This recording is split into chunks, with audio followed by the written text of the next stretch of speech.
What's going on, everyone? Welcome back to Dipped in Tone. I'm Rhett. I'm Zach. I'm in the void. You are. Yeah. You have thrown all your gear out the window and painted your spare bedroom black and hung one light bulb above your head. Just a singular green light bulb. I actually should have fixed that before we started filming. But anyways, we're currently I'm down in my temporarily finished live room. We've been busting our asses on the studio down here. It's not done, but we got it up and running and have been recording some cool stuff down here. And I needed to set up down here because we're doing some stuff upstairs. So it's a whole thing. So I'm in the void today. It's great. I like it. I'm still in my same real live. So splatty in here. Anyway. Yeah. Dude, it's been great actually filming down here. Like the space is not even finished, but it sounds really good and it looks really good. And we've been doing some really cool stuff down here that I'm excited to share. So anyways, what's new? Well, let's see. What is new? We dropped the Strat pickup set, which all but one, I think sold. It'll probably be sold by the time this is up. But that did really well. And then I released a bunch of little accessories. I did the selectable tone cap. Yep. Which is, I think, one of the coolest little random pieces of gear that I've made. And then we did a Stratoblaster kit to go with the little variable treble bleed. But the tone cap thing, I need to send you one because basically it's a bank of a couple switches, 5 switches, and you can pick between 5 different cap values or none. So you can bypass your tone knob, or you can go from like a really teeny value up to like a normal value. And then you can go any combination in between. So you can give your guitar tone knob like almost like a mid-range. It's like a Veritone, only you still have a tone knob to like balance it with the, the unaffected signal. So it's really fun. That's cool. Yeah, it's really neat. But apart from that, just, surviving, building a bunch of pedals. We got a lot of stuff coming out. So yeah, it's gonna be cool. We got something coming out. You already posted a little sneaky peeky. I did. I got your permission first. People were like, "Oh, was Mythos okay with that? Did Zach?" Rhett did it again. Yeah, it's like he was okay. We talked. So man. Well, I am a little housekeeping. As of today, I am in Europe for a few weeks playing a short run of shows with my friend Roofman, aka Tice. We're doing the album release tour right now. So I'm going to be playing in Hamburg, 2 shows in the Netherlands, and 1 show in London over the next couple of weeks. So after today's episode, I'm going to be out for the next 2 episodes, right? 1 episode? Something like that. Ish. We'll figure it out. Yeah, I'll figure it out. You'll come back when you come back. If you come back at all. I might not, I love the Netherlands, man. It's one of my favorite places. So I might just stay posted up there and just there you go. Wave all this shit goodbye. Whenever you're thinking of Roofman, do you, in the back of your mind, think like Spoon Man, like the melody for Spoon Man? I don't, but now thank you so much. You're welcome. I won't be able to separate that at all from now. So this is going to be great. I'm going to be sitting on the flight over there, just like, oh, God damn it. Yeah, smooth man. Man. So, cool. Well, great. Well, before we get into too much stuff, we need to thank our patrons on Patreon. Yep. So if you want to join up and be part of the Discord community and our community, you can go over to patreon.com. There's a link in the description below, and you can sign up and support the podcast. Yep. It helps us keep going over here. Also, we want to thank the sponsor of today's episode, which is Sweetwater. Sweetwater.com/dippedintone. We have something really special to announce today, and that is that we're doing a big giveaway with Sweetwater. Zach and I put together 2 full rigs around the $1,500 value, and we're going to give both rigs away. Now, for more details and everything that's in the description box down below, the giveaway is US only, but there's going to be 2 winners, and you can enter via the link down below. So, Zach, you want to tell the people what your rig is, and then I will tell them what my vastly superior rig is. Yeah, sure. So I chose the PRS SE hollow body, which I think is a killer guitar right out of the box. Choice. Well, I mean, going with Sweetwater has everything, but I'm like, I think these rigs are kind of like what we would pick. Yeah. So I would probably pick that. I picked one of those Supro Delta amplifiers because good little tube combo. Yep. The Keeley D&M drive which is a really versatile drive pedal, and then a flashback delay. If you can't get it done with that, it can't get done. Hard disagree on that. Hard disagree. There's a lot of things that you can't get done with that, and that's why we don't have a fuzz. First of all, you put both those drive pedals all the way up and roll the tone back. You got fuzz, it's not the same. tones. It's not the same, and we're lacking some modulation. So that's why my rig, I went with the Squier Classic Vibe Telecaster, because, I mean, come on, you can't beat a Tele, and that Squier Classic Vibe series stuff is fantastic. A Fender Blues Deluxe, another really great sort of do-it-all kind of tube combo, has a really nice overdrive sound. It's a great clean pedal platform amp. JHS 3 Series fuzz, because you need a fuzz. The Nobles ODR1, which is arguably one of the best overdrive pedal circuits, I mean, ever. And then, Boss RE2 Reverb, and then the Behringer Ultra Octaver, so that you can get weird and wacky. You can do some ambient type stuff with the reverb and the Octaver. You can do crazy octave fuzz synth stuff. You can do just straight ahead, rock stuff, blues stuff. That rig will get you where you need to go. Okay, well, whatever. But you have the opportunity to win out there, so go to sweetwater.com/dippedintone and check out all the details about this giveaway. Yeah, and thanks to Sweetwater for letting us do the giveaway and for sponsoring today's episode. We got a really cool guest lined up today. Yes, we do. Yeah. One, Mark Lettieri, who's in some sort of underground, like, I guess not very well-known bands, like some up-and-comers. Yeah. I mean, they'll get there, like Snarky Puppy, Fearless Flyers, just to name a few. He's got his own project that actually he's got a few shows coming up that we plug. If you're in the New York and New Jersey area, he's doing two nights in New York City. So we'll have all that stuff linked down below. We had a really cool conversation with Mark. I love the guy. He's one of my favorite players, and he's a really sweet guy and a good hang. So yeah. Really incredible musician, and just a fun guy to talk to. Yeah. So with all that out of the way, let's jump in and talk to Mark Lettieri. Mark, welcome to the show. Yeah, thanks. Glad to have you, man. It's been when's the last time we saw? Gearfest. Gearfest. We all hung at Gearfest. We did have a good hang. That was fun, man. We you did. Go back this year? I think so, actually. Yeah. Cool. Are you going back? Yeah, plan on it. Well, yeah, man. Thanks for coming on. It's gonna be a good episode. Totally, dude. Rock and roll. What's new? What's been happening since Gearfest? You been busy? So, well, since Gearfest, a lot's happened. I did a couple tours with Snarky Puppy and with the Mark Lettieri group, and a couple shows with the Fearless Flyers. What got coming up? Big. I don't know when this is going to air, but my band, the Mark Lettieri group's doing a live record at the Iridium in a couple weeks in New York City, which we're really looking forward to. Oh man. Hell yeah. Yeah. So it just kind of dawned on us. Like, we wanted to record the gigs for a long time. And a friend of mine was like, why don't you just record the Iridium? You're going to be there for 2 nights. And I was like, oh yeah, duh. Wait, what's the date? What are the dates on those? March 1st and 2nd. Hey, so nice. If you guys are in town. So that'll be fun. And I got a couple more gigs with that group. And then Snarky's got some stuff coming up in the spring, so I'll be bouncing around on and off the road with the usual suspects for the next several months, and then trying to fit in a record in there somewhere, doing another Mark Lettieri album. So all good things. Yeah. How do you manage all that stuff? Like, you're playing in 3 different groups. 3 with stuff on the side. Sure. Yeah. Right. But you're also writing for your own stuff. How do you do that? Man, you just compartmentalize, I think. Okay.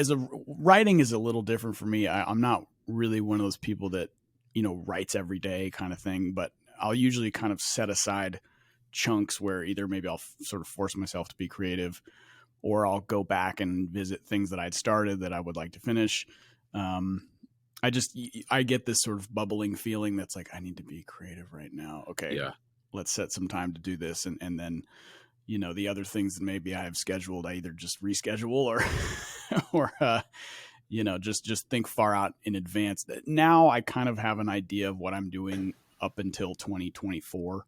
Okay. So in that regard, I'm able to kind of foresee when I want to, get those things done, like records and stuff like that. So, but Nice, I mean, man. it's a challenge. I mean, every time I go out on tour with Snarky, for example, because, the last time I played with them was back in November. And then we did a thing with the Ground Up Music Festival just this past weekend, but I only played 6 tunes. I just Right. played one set of music. Obviously, that catalog is very broad. So when we go out on the road in April, I'll spend a couple days just digging back in and kind of relearning stuff. And same goes for my band too. When I wrote the music, I still practice it. 6 Snarky Puppy tunes are probably it's an hour of music. Yeah, it's probably a full set for most other bands, I would imagine. Sometimes it can be, yeah. Nice. Yeah, man. So cool. When you say you're like, you need to work on something and you need to like push out some creativity. Mm-hmm. How does that start for you? Like, how do you just sit down and say, okay, let's go? Like, what is that? Like, talk about that routine. Well, it's actually, it's kind of one of those things because that I know if I actually sit down and force myself to be creative, I will come up with something. Mm-hmm. It's just the initial psychological aspect of force myself to come up with something, if that makes sense. Like, right. I know that if I pick up a guitar after this interview or open my MIDI controller or whatever, I will make some piece of music. Right. Whether or not I want to commit to that emotionally and scheduling wise is the thing that I'm always trying to figure out if I want to embark upon. So if I can get that's the initial thing where it's like, if I really feel like something needs to be creative, I can bypass that wall and just sort of start composing or whatever.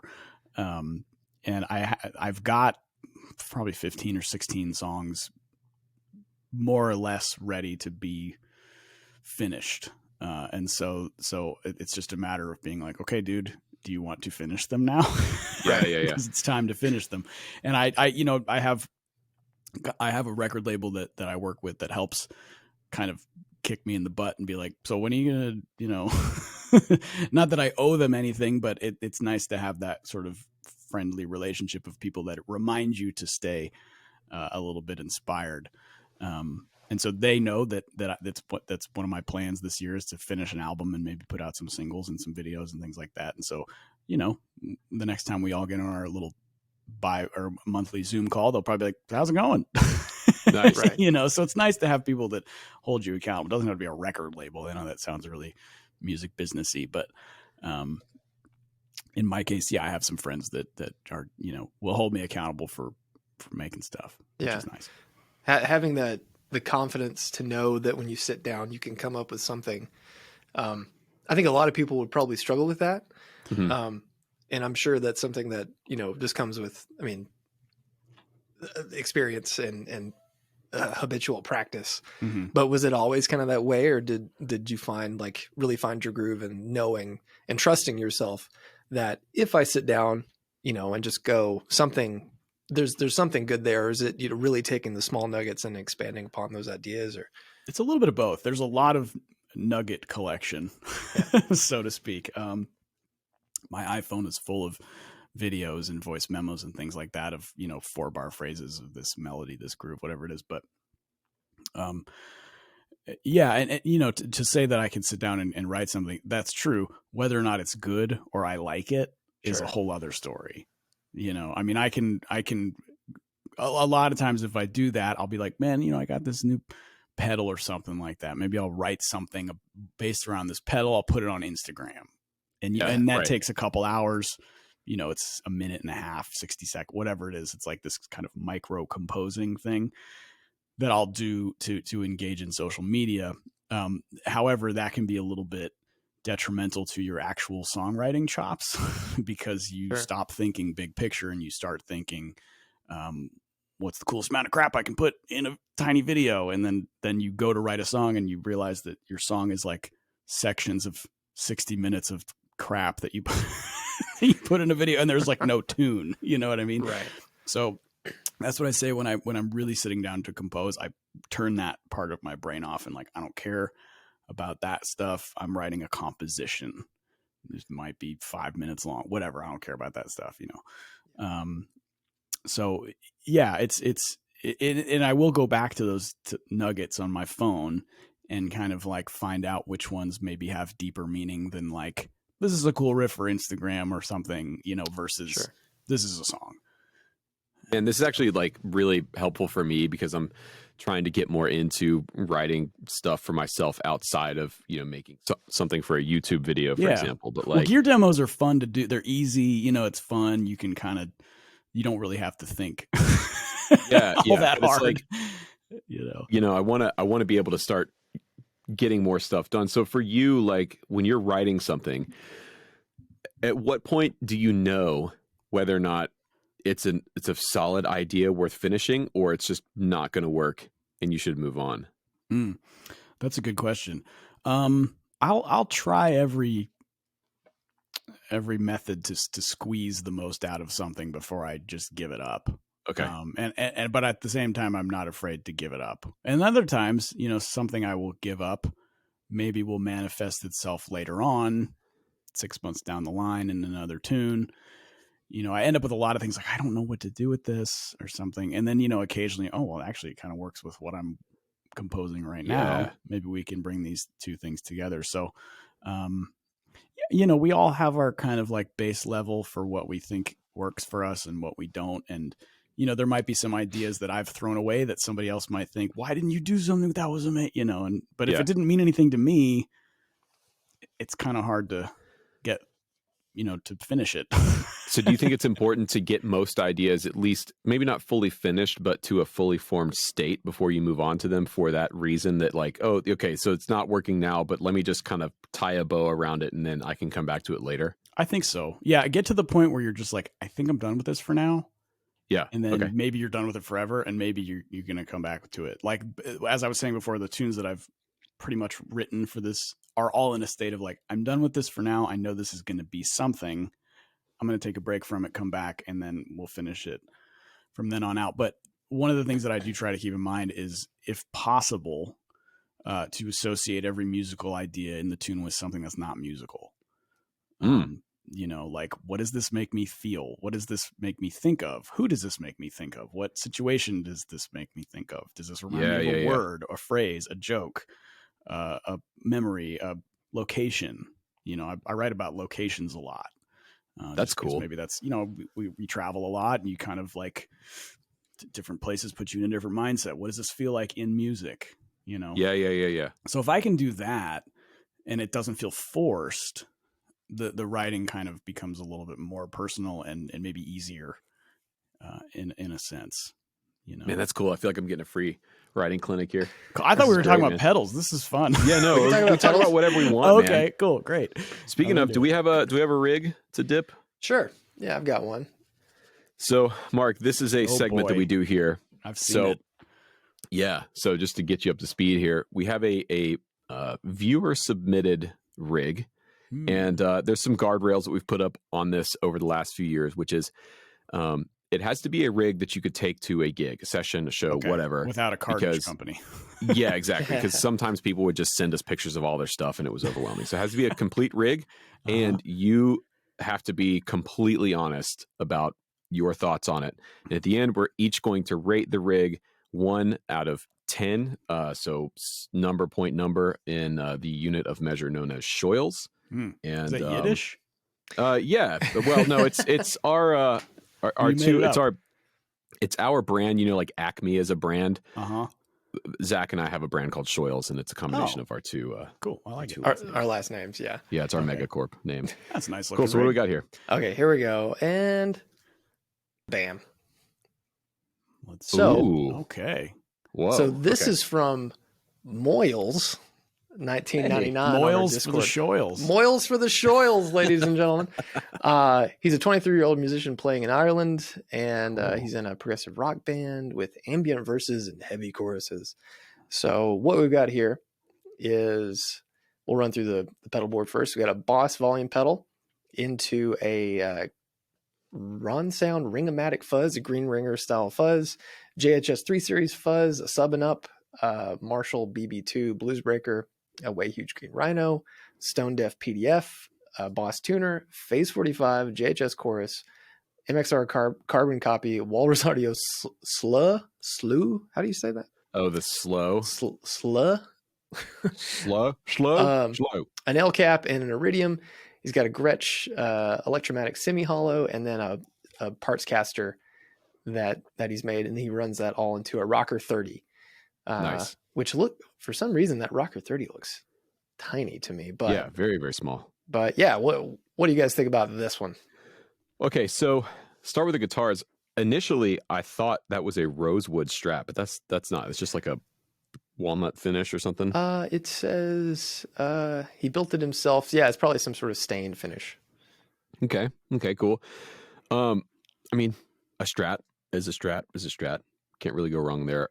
I'm a huge fan of the electromatic Gretsch stuff, though. Mm-hmm. I still think those are some of the most undersung sort of import guitars that are out there. Every budget Gretsch that I've played in their electromatic line, and now they call it something else, right? It's like I think they got rid of the electromatic name. Yeah, I think they just have like some weird, like the Streamliner series, I think it is. They're more complicated abbreviations of stuff. Dude, they're fantastic.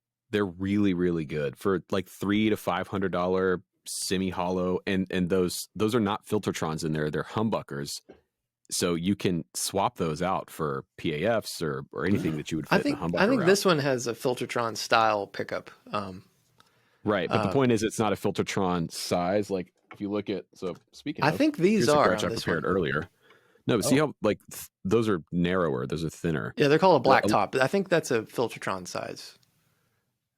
I'll go to bat on this one. But a Filtertron is also a humbucker, Rhett. Did you know that? Yeah, but the size is different. I know construction wise they are technically a humbucker, but you can't take a PAF and put it in a Gretsch. Is my point. Right. Except for the import stuff where you can, because it is a normal humbucker size. On some of them, but now a lot of them aren't. Jesus Christ. I'm telling you, I'm right. Talking about Mark. I'm right. Mom and Dad are fighting. Anyway, point is, I'm a huge fan of the Gretsch. That's sick. What do you guys think? Mark, go ahead. Yeah. I mean, he said he plays progressive metal or progressive rock or something like that. Progressive rock. Progressive. Cool. Yeah. I mean, I think that's what's neat about that genre is you can probably use whatever gear you want and make whatever crazy sounds you want, and it works. Yeah. I'm trying to think. I love the carbon copy. I got one of those. Is that an MXR phaser? You said Phase 45. Yeah. Those are great. The sub and up's real cool. It looks like he's got all kinds of fun little toys there. I'm wondering what he uses the Strymon at the Iridium thing at the end there. Yeah. He's already got an amp, but I only know of them as like if you don't have an amp, you use one. So maybe he's using it for something else. He said he's using it for a wet dry setup. So he might be like sending it to front of house. Like sending front of house. That's cool. That's real creative. Yeah. You can also bypass the cab modeling, the IRs in that, and use it as a preamp overdrive, which is really cool. Or like a boost or something. Shows you how much I know. Yeah, this is a great little rig. I mean, maybe a bigger amp or something, but maybe not.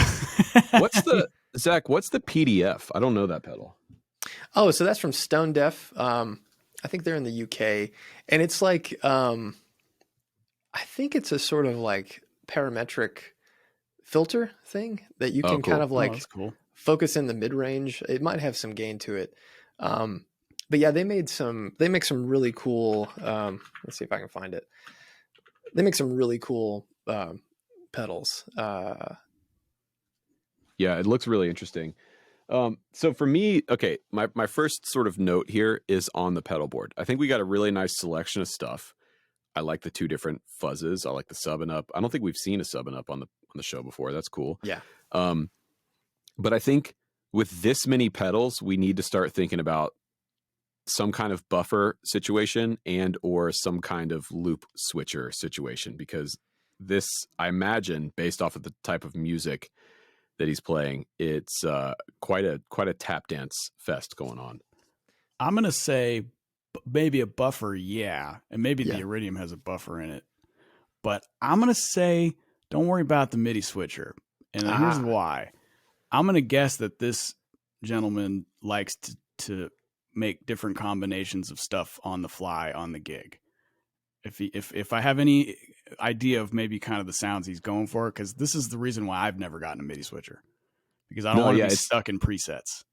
No. But yeah, I agree. But most MIDI switchers now, so I would recommend So I've had the Boss RV5 on my main board for a long time that I used to tour with, and you can use it in either preset mode or in like just normal loop mode. But what's cool is that you can switch the order of the pedals internally in the switcher. The RJM switcher does the same thing. It's much smaller.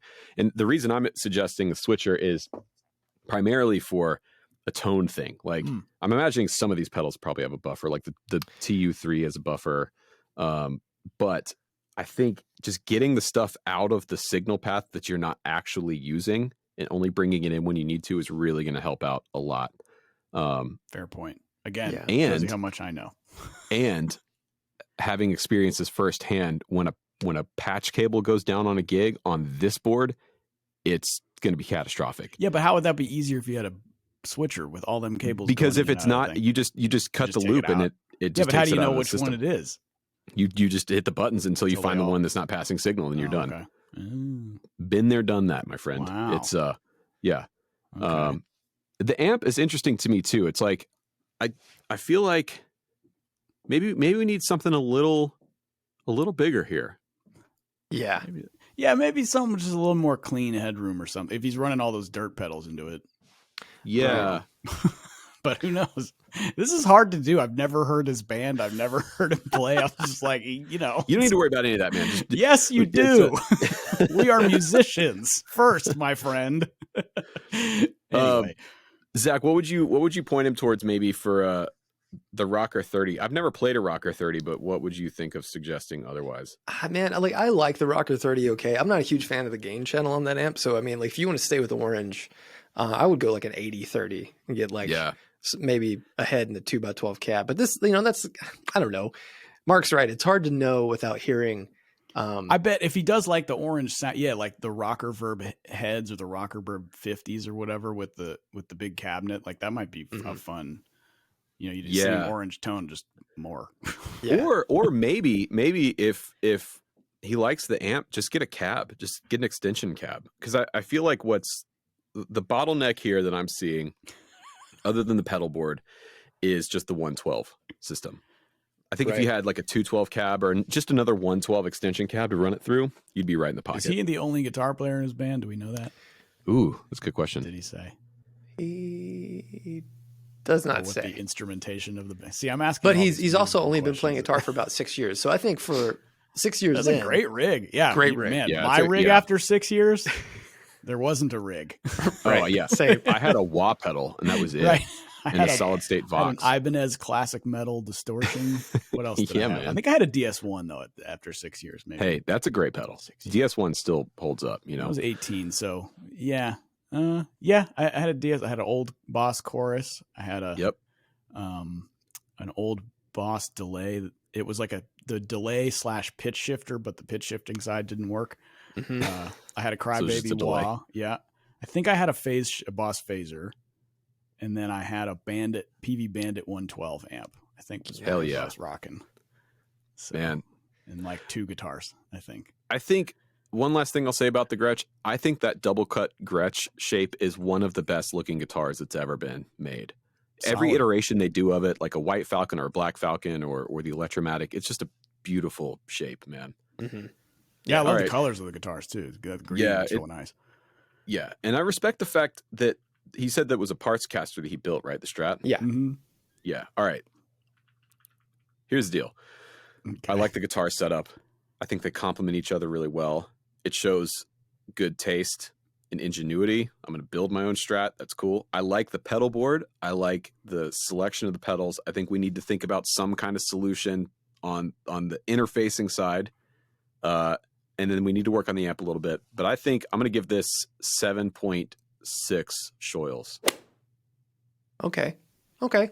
Yeah, I agree. I think a bigger amp. I would probably, if you're going to use that rocker verb and you have all that gain, maybe ditch an overdrive or something and like get something else weird in there so you can really experiment if that's like part of the vibe. I think I'm going to give it a solid 8. It's a cool rig. Yeah.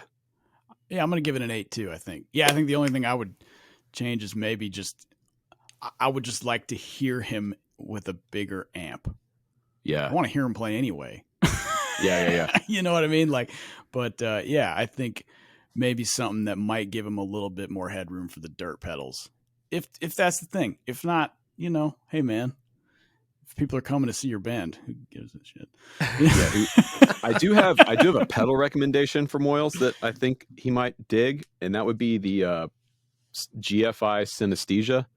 I've been using that. Yeah. That's one of my favorite pedals because it's a dual modulation. So, and you can stack modulations in really weird, interesting ways. Mm-hmm. And it seems cool. Like what he said, ambient verses and heavy choruses, right? Yeah. I think the Synesthesia would work well for that setup. You know, I think I'm putting myself in his shoes, you know, after playing like 6 years. I think the amp was like the last thing that I was kind of financially able to upgrade. So I can relate, you know. I mean, I was dragging I think I got a Fender DeVille, I think was what I graduated to after that, and lugged that thing to a bajillion gigs. So amps are also kind of a difficult thing to wrap your head around when you're just starting out. Like I remember trying to figure out what my first amp should be, like my first real amp should be.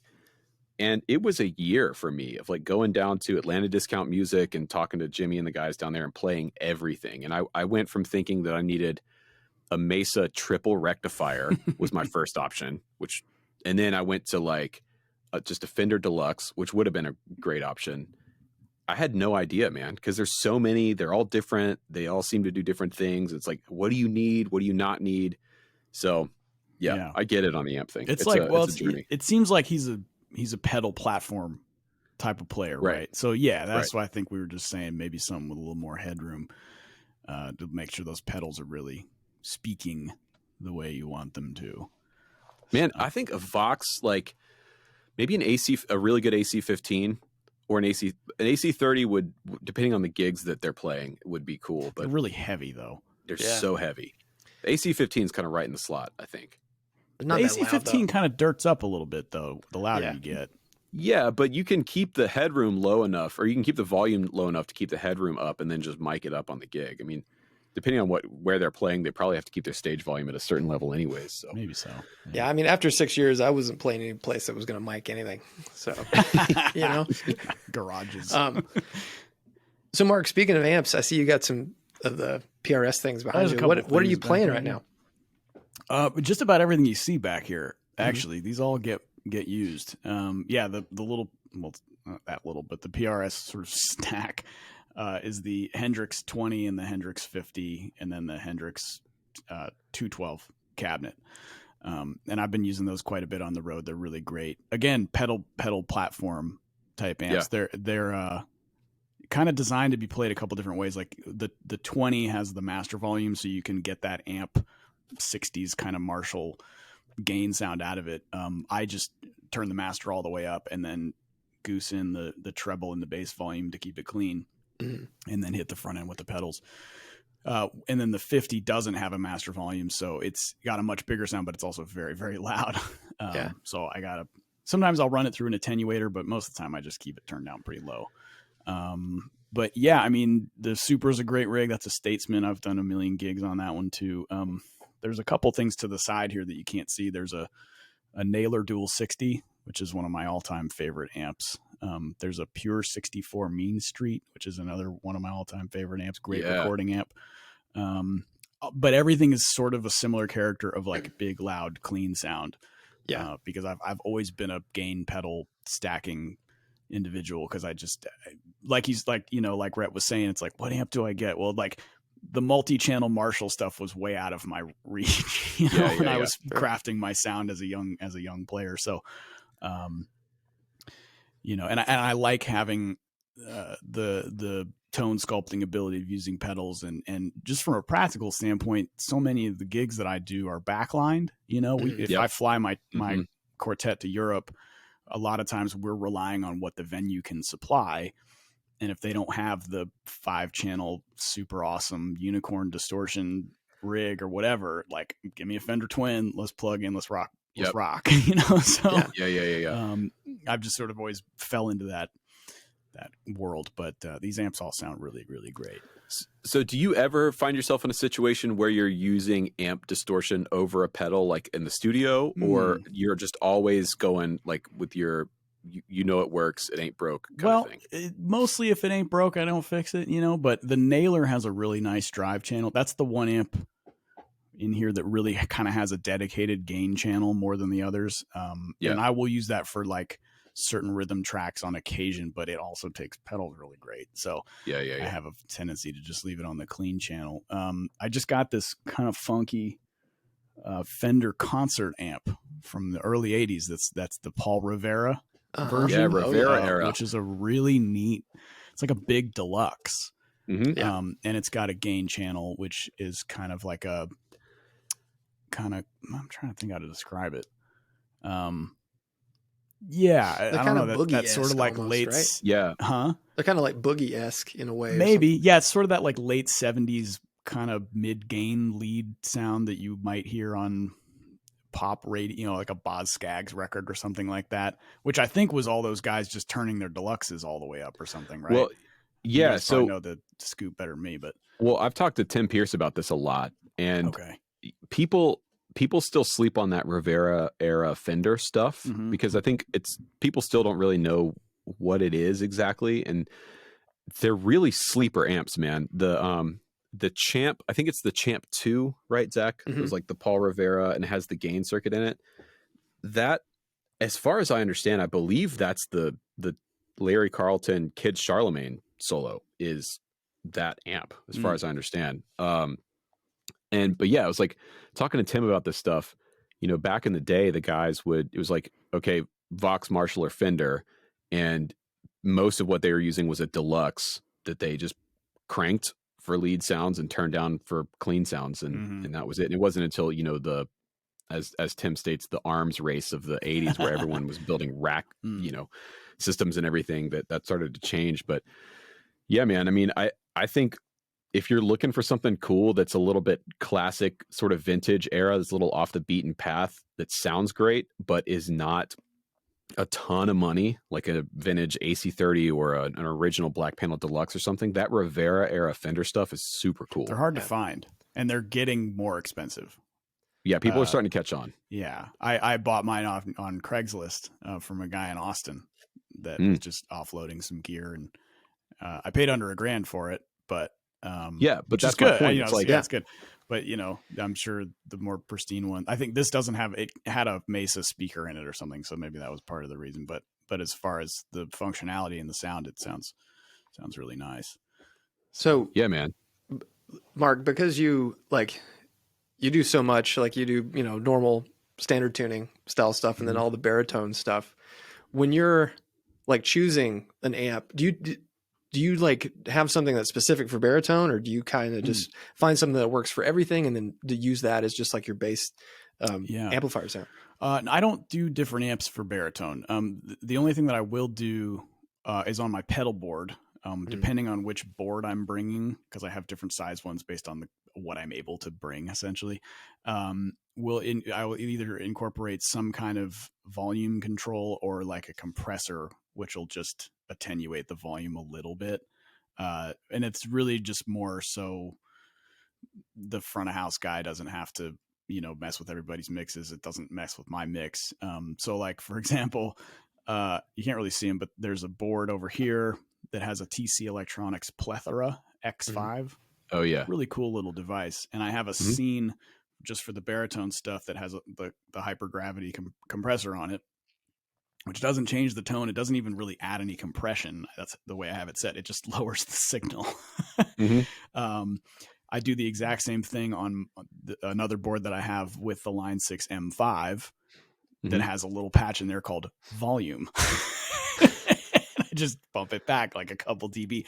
I don't change the tone. I don't change any of that stuff, because if the point of the baritone is I don't want it to sound like the other guitar. I want it to sound like a baritone, you know? Yeah. So I'm not EQing lows out, or if anything at all, maybe I'll boost a little bit of highs.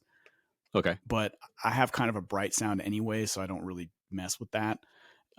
Bright sound just internally, I guess, if I don't me to be all touchy-feely, esoteric tone guy or whatever, but some people sound bright, some people sound dark, some people sound loud, some people sound quiet.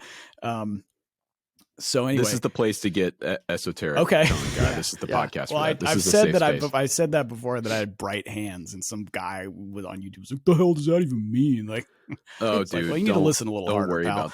about. Yeah. But anyway, to yourself. So anyway, I don't EQ the guitars much. Occasionally, I might like lower the pickups on the baritone just a hair, just to get a little bit more air and less of the immediate punch, right? Yeah. One of the baritones I tour with is a PRS, which I put these Lawler, they're like humbucker sized P90s. They sound really great, but they're pretty loud. So I lowered them a little bit just to kind of even it all out. Still sounds like a baritone, still feels like a baritone, but you get a little bit more air in there. Cause it's kind of a darker sounding guitar. It's like a set neck mahogany body, which isn't really the baritone thing that I normally do. I usually play like a bolt-on neck kind of thing, for that real extra spank. But the baritones that I have that are too long to fit in the case that I tour with. Yeah. So it's all part of the touring. People don't realize it's like, why don't you just bring all your guitars? Well, because I can't, because I'm trying to fit it in the overhead compartment. I got 2 guitars. Come on. It is a real thing. It's like you talk about like being on the road or whatever and having different size pedal boards for different situations. It's like, people think, well, why didn't you bring this? Or why didn't you just use this? It's like, well, because I have to schlep all this shit through the airport. I should show you. That stuff's heavy. Yeah. I don't know if I should get up off camera or whatever. Yeah, go ahead. Whatever you want. All right, give me a second. Yeah.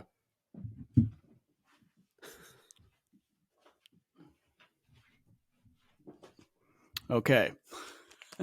So this is the board that I do the majority of the travel dates with. It's missing a pedal because I put it on another board. But this is the plethora. We got the Phase 95, the Overdrive from Rocket, the Melody, the Dude, the Monterey, which is a really great kind of multi-effects. Yeah. And then this does all the delays and verbs and stuff like that. Volume pedal.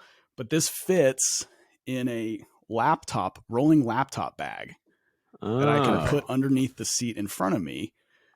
So then when I get on the plane, they go, well, where's this all going to go? And I was like, well, the guitar is going to go on the overhead, assuming there's space. I'm boarding early, so there should be.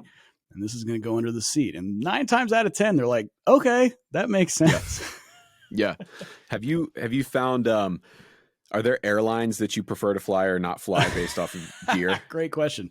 I generally fly American. They've been most of the time good to me.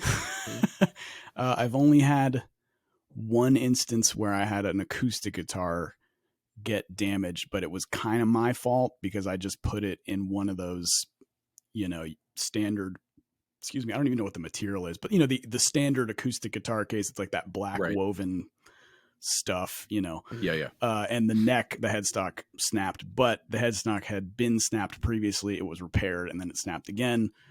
I've checked that same guitar in hard shell SKB cases and never had any issues with it. And then one other time I checked, I think I was flying Emirates, and I checked 2 guitars in a double Enki hard case, and it did not make it in time for the gig. So I had to borrow some guitars from people at the festival. Oh, man. Very kind. Thank you if you're watching. And then when I got back to the hotel, the guitars were there. So but and I've gate checked guitars countless times. Dozens and dozens and dozens of times. Never had anything break. One time out of hundreds, it just didn't make it on the flight, and it made it on the second flight. Somebody just forgot to put it on the plane. Right. Yeah. There's generally space in the overhead if you board early. Southwest has been very kind to me and my band with instruments. Their overheads are huge. Yeah. So if you can, if you spring the extra $15 or whatever to get early bird check and you board with Group A, you're cool. But even I've boarded with Group C and still had room for my guitar. Yeah. I have found. I also have another hack. American. Go ahead, finish. Well, I was going to say I have the opposite experience. So when I was touring a lot more before the pandemic hit, I was flying basically every other week it seemed. Right. And I got to the point where I had enough bad experiences with United and American that I told the tour manager and the artist manager, like, please do not book me on Mm. United or American, because I just had too many bad experiences. It's so funny. Yeah. Well, my hack is, so most of the time I fly Delta. I live in Atlanta, so it's the Delta hub and everything. Right. This is obviously not sponsored or anything, but Not yet. Not yet. Hit me up with them Sky Miles, though. Dude. We can talk. Change your life. I'm flying to Europe next week, so it's like, or actually in a few days. But yeah, so my hack is like, especially with Delta, I walk up with my guitar, and it's worked, I would say, legitimately 95% of the time. I talk to the gate agent and I just say, hey, I understand if this is not possible. I just want to see if there's any way I could board early. I have an instrument with me, and just be super nice and super cordial. And 9 times out of 10, that gate agent will say, yeah, board with like early boarding or first class or whatever. And then you can get on. But have you ever gotten to the point where you're like looking at the type of plane that you are on to see what your overhead situation is like? To say, I have in my notes on my phone a lineup of the different aircraft types and the bins and the corresponding seats where the guitars will fit. Yeah. And in American, they generally fly like Airbus 380s or 321s. Yep. The seats between, I could look it up, but I'll try to do it from memory. I think it's like the seats between 8 to 14 or something like that on a 321 are too small to fit your guitar. Some of them are like they have like the emergency equipment in them, or they're just angled weird. But if you're between 12 and 30 or whatever, it'll fit. Yep. And so I definitely always look after I get the ticket, where am I? And then if I can pick my seat, I do that, but, yeah, man. But this is the kind of hard hitting investigative journalism. Yeah. The pro level advice you're not going to get on. But I really have not, aside for that one time where they forgot to put the guitar on the plane, I've never had an issue gate checking a guitar. I'm knocking on my wooden desk here. Right. But and sometimes, if you've even volunteered to do it, they're like so nice to you. Or sometimes they even say, "Oh, don't worry about it. It'll fit." So if you get a closet, the coat closet thing is like, because that's technically their stuff. Sure, that closet is for the flight crew. So like, come on, man, you can't really argue the coat closet thing. But I don't argue, but I always ask. Yeah, no, I don't mean to argue, but like, they can totally be like, no, dude, that's for my stuff, and you're like, cool. Yeah, and here's the thing: don't argue about it. Like if someone says no, if the gate agent says no, or the flight attendant or whoever is like, no, we don't have room, don't turn around and be like, well, this is a $4,000 Les Paul. Don't pull out the paper about the law. They don't care about that. Nobody read that. You didn't read that. Here's the thing. Do your due diligence and get a good case. I use the mono double case if I'm flying with a certain guitar. I use the Reunion Blues double case. It's fun. Corey Wong, a good buddy of mine, checks his Strat in a mono case. Checks it, gives it to the ticket counter. Yep. Dude, it probably is going to be okay. I wouldn't recommend doing that, but it's really about invest in a good case. Mono, Reunion Blues. I really like another good company. Carlton, Enki. Yeah, I have done. I'm not going to use it on this run, but when I first started going overseas, I bought a Pelican rifle case. Oh, that's one cool. Of the big, the Pelican cases are awesome. Yeah, and so with that, it's like it fits one of my Novos, which are big guitars. They're like long and wide, and it fits my pedal board and all my stuff. So my entire rig goes in the one Pelican rifle case, and I just check it and send it. It's awesome. I mean, the only bummer about checking is in the event that you fly to Dubai and your guitars don't make the gig, you can do nothing about that. But I think everything we've spoken of about getting your guitar on the plane, it can be a very seamless, painless process. You know? Just don't be a dick. Just don't be a jerk. And buy a nice case. Yeah, buy a good case and don't be a jerk. So are you mostly playing your Fiore when you're doing the traveling and stuff? Yeah. It's been awesome. An awesome road guitar. Yeah. And they're built really sturdy. So if I gate check it, I'm okay. And it even has an angled headstock, which most people are like, oh God, don't. But it's fine. Right. Yeah. The angles though is not as severe as like a Les Paul angle. It's and dovetailed or whatever you scarfed. I don't know, the scarf joint, I think is the word. So it's nice and strong. That's awesome. Yeah. Man. Okay. So I'm interested in your approach to sound and tone. So you're primarily a clean pedal platform player. So what do you look for in your dirt? So your overdrive and your distortion. So what are you using most of the time? I saw the J Rocket. Yeah. But like just general sort of sound scape. Are you a tube screamer guy, a blues breaker guy, a combination of the two? What are you looking for? Well, the J Rocket stuff has been almost my exclusive dirt sound for 10 years. I've used just about every pedal they've ever made at some point. The ones that I've been using are like the Melody, which is an overdrive that I designed with them. And then I use the Dude pedal quite a bit. Another one called the HRM. And the HRM and the Dude are Dumble based, I guess. Yeah, they are. Right. No, I mean, they are, but like I've never played a Dumble overdrive special, so I don't know, but they sound good, the pedals. And then the Melody is kind of based on their Blue Note / Majestic circuit. Cool. And what I love about their pedals is there's plenty of gain if you need it. The tone is very sculptable, but they just feel really good. There's like a element of, I don't know if it's like a compression thing or something, but they just feel good to play. And you know, tone wise, they're not, there's nothing right off the bat that hits you as like, oh, that's a frequency I don't like. You know, a lot of pedals, lately or whatever, I guess everyone's real back into the Klon sound or something. I'm not a Klon player at all. So if I step on something that's just like mid-range, I'm just like, I don't want to put it away. Right. And I like the J. I mean, of course, the J Rocket makes the Archer, right? That's the irony of this story, but I don't use it. Right. Yeah. Their other pedals are, you know, like they've had some stuff that's sort of like Noble's ODR1 influenced, which is a great sound, which is that nice kind of I hate using all these silly buzzwords about tone, but that's how people understand what you're talking about. Yeah. I know. Yeah. And I, you know, it's a very rich, full sound, and the high end is always really pleasing. It doesn't have that spiky thing, and the mid range is always very controllable. Nothing is really baked into the pedal, if that makes sense. Like there's no tone that's like, this is how you're going to sound, good luck. You know? I don't like that kind of stuff. So I've always been using their pedals, and I like to stack them a lot. A big part of my lead sound, for example, is like the Dude, and then I'll hit the Dude with the Melody or something and get this big high gain kind of thing.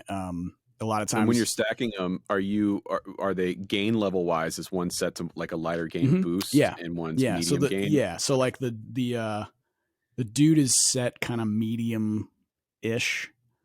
Like if we're looking at knobs, you know, it's like maybe like 2 o'clock for the Dude, and then the Melody is maybe like noon on the gain level, and it's pretty gainy.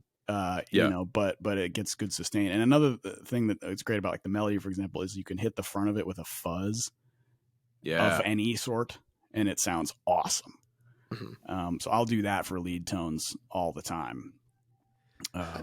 So I think the thing you said about like feel on a pedal is something that not all, like you're right, not all pedal companies do that. And that's, you know, when I'm working on stuff myself, if it doesn't feel right, you know, I like, even if it's a crazy fuzz or you know, an overdrive that would drastically shift your, you know, amp sound, you don't want it to feel like you're changing amps or rigs entirely. You want it to stay the same under your fingers. And that's something that I don't think a lot of people get until they really spend a lot of time focusing on the playing of the guitar and not worried so much about like what pedals they're using.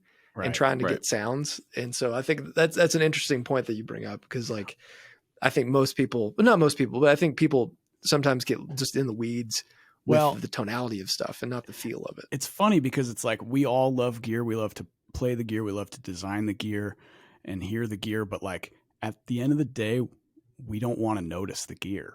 Right. Like when I pick up a guitar and play a gig, I'm not thinking about gear. I'm not even really thinking. I mean, I'm thinking kind of about sounds, right? Like Yeah. oh, the delay level's too high or something, or like, oh, this is a little gain, whatever. Those sort of like fine tuning things that you go through mentally while you're performing. But I'm thinking about the band. I'm thinking about the music. Yep. I'm thinking about the audience. I'm thinking about Wes is playing this groove. I'm going to play off this. I don't even care what the guitar sounds like at that point. Right. You know, it's just funny that we collect all this stuff and design all this stuff so that we don't notice it. You know, if I have a piece of gear that I love, I'm not thinking about it. Isn't that weird? Yeah. Well, it's like it just it's lets a you sign do what that, you want to do. You know, it helps you yeah, do what you need your to do. rig has done its job, which has sort exactly. of gotten your sound out of the speakers, and then it's getting out of the way. The only time you might notice your gear is when you sound like shit and you're noticing and you feel bad. You're like, this doesn't sound good. And then you don't play well or as well as you could. Yeah, you know, that's very true. Yeah, if you know you're playing an unfamiliar guitar through an unfamiliar amp or pedal or something, and yeah, you are focusing on getting a usable sound for yourself rather than playing music. Yeah. And so, yeah, when you're making gear choices, make sure that you're getting the stuff that you don't even have to think about while you're playing it. Yeah. 100%. So with your different groups, are you changing your sound at all? Or is it more like, nope, this is Mark Lettieri, this is how I sound, and I'm bringing my sound and my approach into this group? It's both. You know, with my band, I can, you know, I write the tunes, I can kind of do what I want, but even then, I'm still conscious of everyone else's sounds, how my sound is fitting in with their sound. You know, for example, half of my set now is baritone based music. So if I'm going to, I need to make sure to leave the bass player the ability to do his job. Yeah. Right. So that kind of stuff, I am conscious about it. I know in my head where I need to be tone wise and sound wise and what speaks to me, but it's also a very flexible canvas that I will change for my own stuff. Definitely for Snarky Puppy, because oftentimes I'm covering parts that weren't recorded by me. So I have to have a different sound that I might not internally want to use. In the Fearless Flyers, I'm playing baritone 99% of the gig. And I'm kind of can do whatever there, you know, but still, certain stuff might not fit the aesthetic of the band, you know, like big delays, big reverbs. If I do that, it's maybe because I'm taking a solo, but even then I don't want it to sound like a solo from a Mark Lettieri gig. I want it to sound like a solo from a Fearless Flyers gig, which is going to have a slightly different ambient texture to it. Sure. And I got a solo on a baritone, which is kind of like skiing uphill. So, well, you do it pretty well. That's cool. I don't know if you realize working it out. You're pretty good at skiing uphill, I guess. Then, yeah, that's cool, man. I mean, I love talking about this stuff with players that, like, because it's important. I have a theory that your sound and your tone is as important as what you play, especially to the audience, because your average listener, your average person who's not a guitar player is listening to the ensemble and to the sound that's coming off the stage. And, you know, they might not be impressed with like what lick you played or what chord voicing you used, but they know when something sounds good and when it doesn't sound good, even if they can't articulate it. And so I think as guitar players, where we have so much at our disposal and so many opportunities, it's kind of a big responsibility to sort of find your lane and stick to it, which I imagine in a group like Snarky Puppy it's almost, from my perspective, it's like you probably have a much narrower sonic space to fit in just because there's more happening on stage versus where, you know, your group, for example. Absolutely. Yeah. And yeah, you're absolutely right about kind of, tailoring what you're presenting to the audience so that it fits the ensemble. Because at the end of the day, the person in the very back row who's never heard you, that's the person you're playing to. Yeah. The front row fans, I'm very thankful that they are there, and I hope that they show up every night. But, you know, they know what they're getting. Yeah. Unless we have a really terrible night or something. But and then that's what they get. But you know, the people in the back, or maybe they're in the front and they've never heard you, but you want to translate the musical experience to, pretend like it's a crowd of people that have no idea what they're about to experience. And with a band like Snarky Puppy, it's a lot to experience. Yeah. And if somebody comes and sees us and thinks we sound like chaos, because there's 9 people on stage just being crazy, that's not good, and the same thing goes for my band, which is a quartet, which is difficult because we could go off the rails and do 9-minute jazz odyssey, but people would be like, what were they doing? Right. And everyone's turning on all the sounds and whatever. So you really got to kind of be conscious about, crafting your tone so it's fitting the performance, so it's fitting who bought the ticket. Yeah. Yeah, man. Yeah. Well, dude, this has been great. Cool, man. Thanks for hanging Absolutely. out. This was fun. March 1st, March 2nd, you are in New York. That's correct. At the Iridium. The Iridium. Yeah. That's right. The house that Les built. That's right. I think this will be aired by then, right? Around there. Yeah. Cool. So this will be Great. up by then. Yeah, So hang. if you're in the New York area, go catch Mark and his band. And then any word on? I guess you haven't recorded the new record yet, so there's no. I'll be piecing it together throughout the year, I think. So Nice. it'll come. The idea is that it comes out in 2024 and get some touring behind it. Anything else that people need to know that's coming out? When is this airing? I'm trying. Monday. Oh, okay. Then I can talk about this. I have a pedal coming out with Jackson Audio. Oh, hey, nice. That is a chorus pedal, which is really, really funky design that they've been working on, and I've been helping them tweak, and it does a lot of really interesting things that I haven't quite heard a chorus pedal do, and it does all the normal stuff that you want a chorus pedal to do. Sure. And so that'll be coming out, I think, on Monday of next week. Nice. Yeah. What color is it? It is blue. Oh man. I think are we legally obligated as people that chorus pedals have to be blue? Is that I don't know what that is, but you're absolutely right. They're all blue. It's because almost Boss. all of them. It's Boss. Yeah, maybe so. It must Mythos is working on a chorus, and we're going to be getting our prototype in, and the guys now we're thinking like, oh, what color? It has to be blue. Like, hey, if you want it to be blue, make it blue. It's okay. Dude, somebody can make a pedal board with all the blue choruses and turn them all on at once. Yes. It'd be pretty awesome. God, it would all the phase cancellation. It would just mute your guitar. I feel like. Let's try. There's only one way to find out, guys. Is the right. Jackson one going to be? Is it Bucket Brigade or is it digital? Do you know? Gosh, I think it is digital. That's fine. Digital. This is the thing is, about pedals and stuff like that. Is that the tech stuff kind of goes in one of my ears and out the other. And I just go, guys, this sounds good, or guys, this doesn't sound good. Oh, we need to change the 3K on the Pultec and whatever. Pultec's not even in the pedals. But so, I believe it is digital. There's code involved. I remember being there at Brad's place, and he's got a gigantic screen with just like ones and zeros and dashes and dollar signs and it's like the Matrix hashtag or pound symbols and question marks and all this. And I'm like, that one, the period. I think you need to move one space. That's it. Now it sounds good, Mm-hmm. So, but I'm stoked for it, man. It's gonna be a cool pedal. That's awesome. What's it called? The New Wave. Hey. Sweet. Yeah. I just can't wait to play a bunch of Police riffs on that. It's we got a pretty cool demo coming out for it where I got my band in and we actually we play like a different groove for every preset. And it's pretty great. It sounds really cool. So I'm stoked for that. I can't wait to see it, man. Yeah, man. Awesome. Very excited. Well, dude, thanks for hanging out. Appreciate you coming on. Fellas, absolutely. You're always welcome. Okay. And we'll catch up real soon, good. man. Yeah, I guess I'll see you maybe at Sweetwater or something. Gear Fest. Yeah.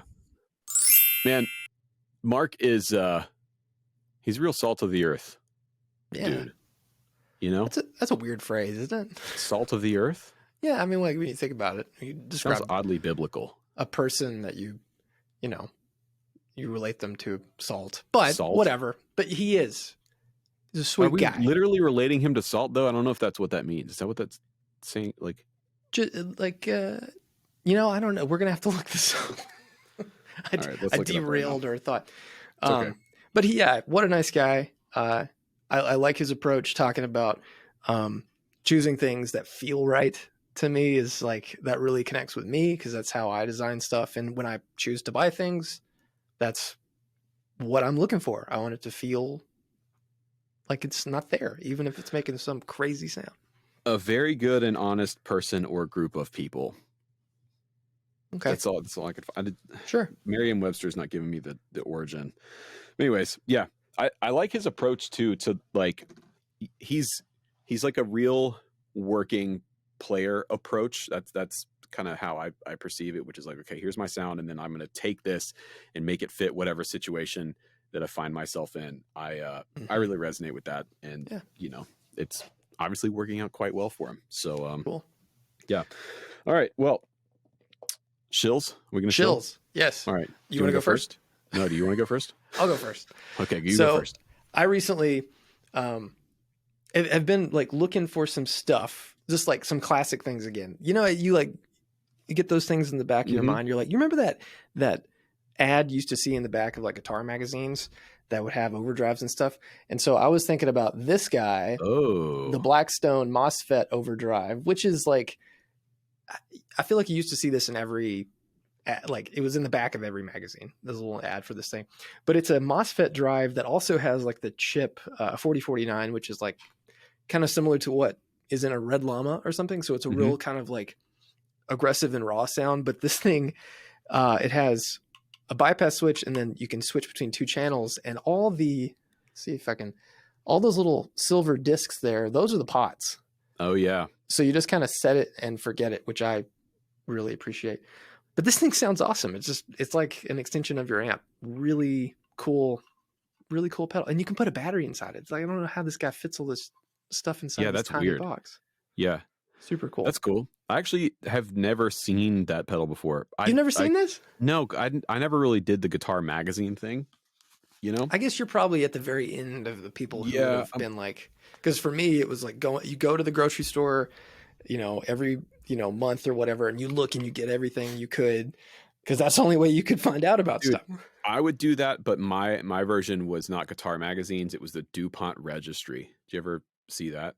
The what? It was basically just like a classified ad for a bunch of like really expensive supercars. And as a kid, I would just get the DuPont Registry and just look at pictures of like the DuPont cars. paint.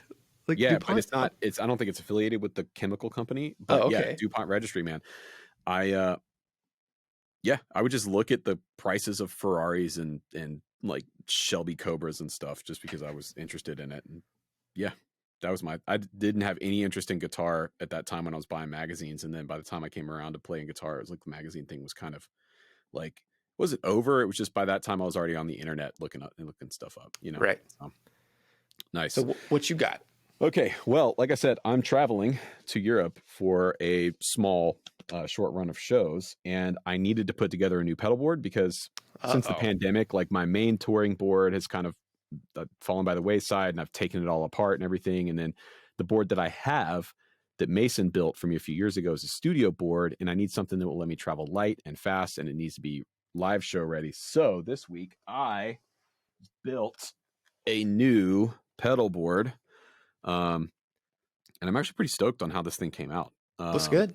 It looks really good, and it sounds really good. So I wanted to try the Temple Audio pedal boards. I have seen a lot of people play these and use them, and I was curious because, you know, they use that grid system with their quick release things, which is how I have basically all of these attached. So it's like an adhesive pad that you stick on the back of the pedals, and then it goes into the let's see if I can get this on camera. The slots in the back, and it's held on with these thumb screws. Yeah. And then the Chalks power supplies, I really like that the Chalks power supplies are machined to bolt into this system. So they're using like actual machine screws to attach the power supplies to the board. Super solid. And then I have some of their like IO modules on the side here. So there's a stereo DI for the HX stomp out, and then the input and output module. So what's cool about this is I can pretty easily swap this board around and change it for different setups. Like I could do a 4-cable method pretty easily with this. I could take the HX stomp off and put another few pedals on the bottom. It's pretty powerful. I put the Poly Bebo on here because I'm trying to figure out how to learn this pedal or how to use this pedal. It's kind of crazy. It's a perfect time to take it on and figure out how to use it. Yeah, it's fine.